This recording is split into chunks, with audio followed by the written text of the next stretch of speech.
Welcome. I just wanted to make a video explaining why 2019 was the best year of my life and how the habits I developed played a big role in that. So there were 5 key habits that I did adopt in late 2018, some that weren't there before, and I just want to explain what they were and the benefit they've had on me so far. Yeah, so without further ado, let's get started.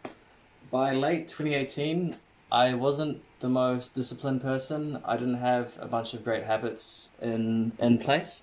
But what I did do is I read this book called Atomic Habits, and it's safe to say that this book alone really improved my 2019.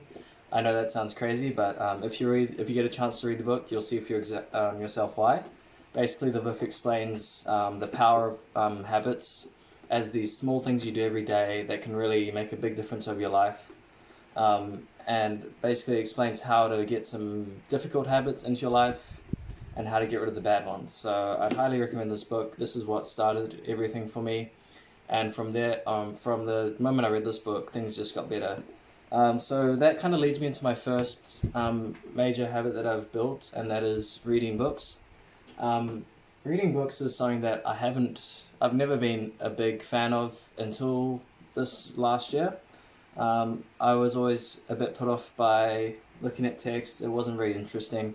But when you find books that are interesting to you, and when you see the value that some certain books, such as non-fiction books, can bring to your life, that really changes the way you view books.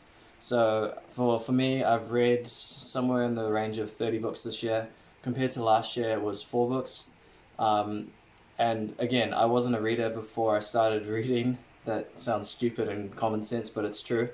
But yeah, the reason why reading books is so powerful is because you get a lot of knowledge, you get people's insights. If you're reading biographies, you learn what successful people did to be successful, and you can to some extent emulate that and also avoid making the same mistakes they did. So I mean, there's a bunch of reasons why reading books, at least non-fiction, really improved my life, and maybe I'll have a video on that later on. I've actually got a blog post on my website about that, so if you want to check that out, you can in the description below.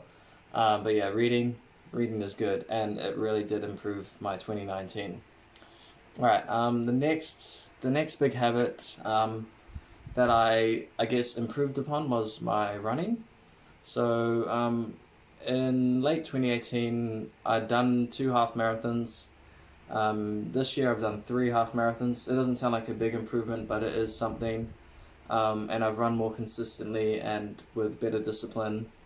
I've said yes to a lot more training runs than I would have otherwise. So the next major habit I did implement was learning languages. So again, languages is something I wasn't very interested before I started it.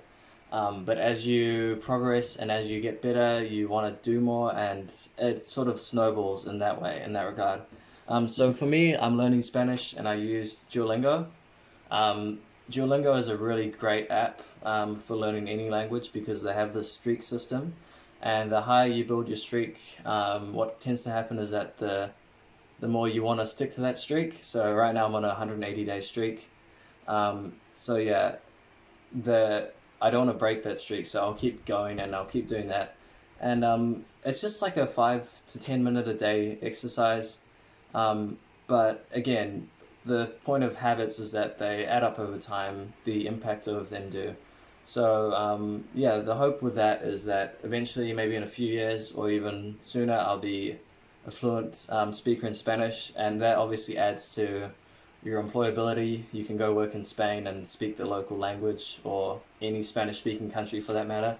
So yeah, I definitely recommend at least trying one of those language apps, spending 5 to 10 minutes a day.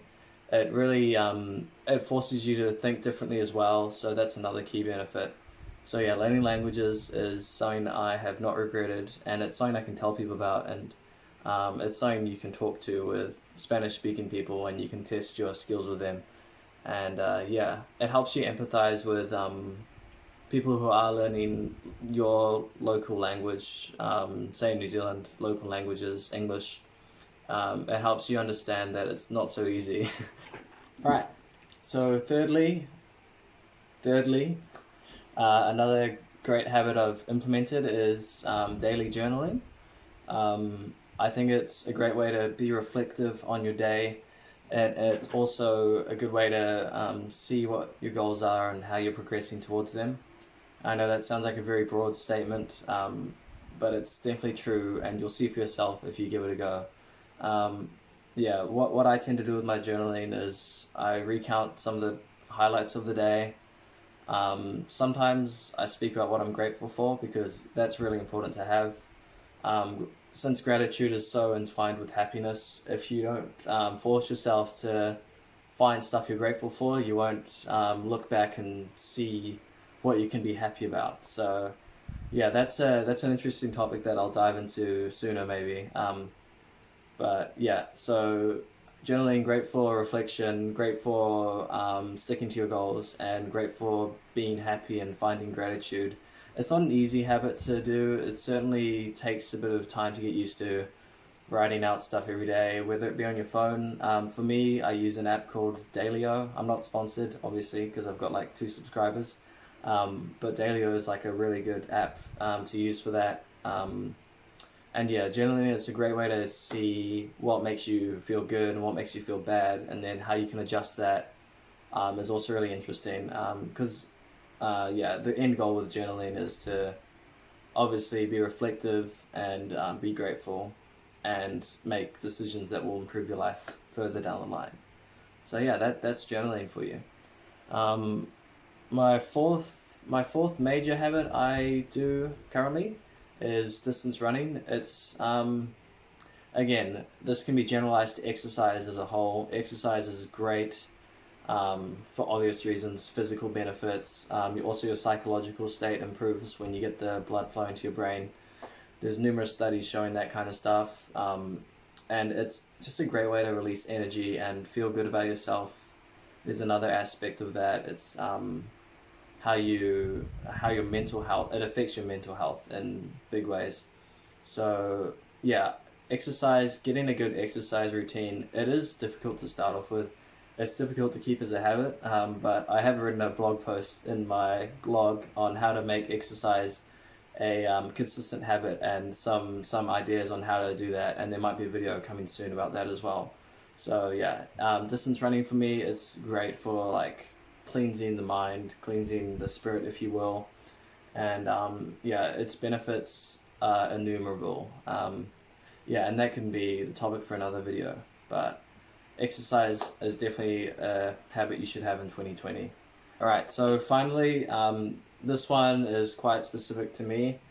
I love to play guitar, but recently, as until around late 2018, I wasn't really taking it too seriously. I'd learn half a song and then give up.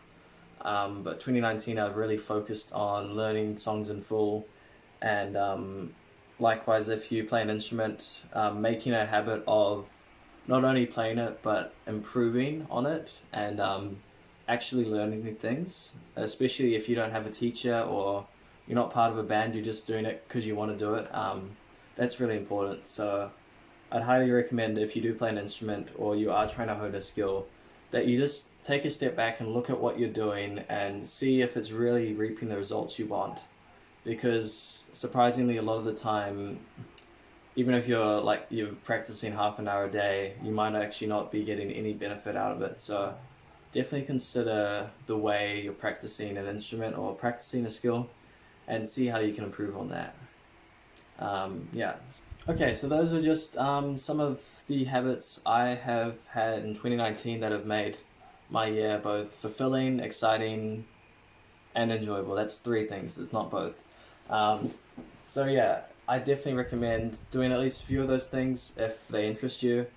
Of them, I'd say reading is the most beneficial, and it's the most, it has the most wide appeal. So if there's one habit you will take for 2020, it should be to read more books, especially non-fiction, because there is so much knowledge there. People have spent their lives researching topics, And if you can just read what someone spent a life learning in one book, and it takes you a week to read that, then that is, well, that's the results of that. The what am I trying to say? The benefits of that are immeasurable. So yeah.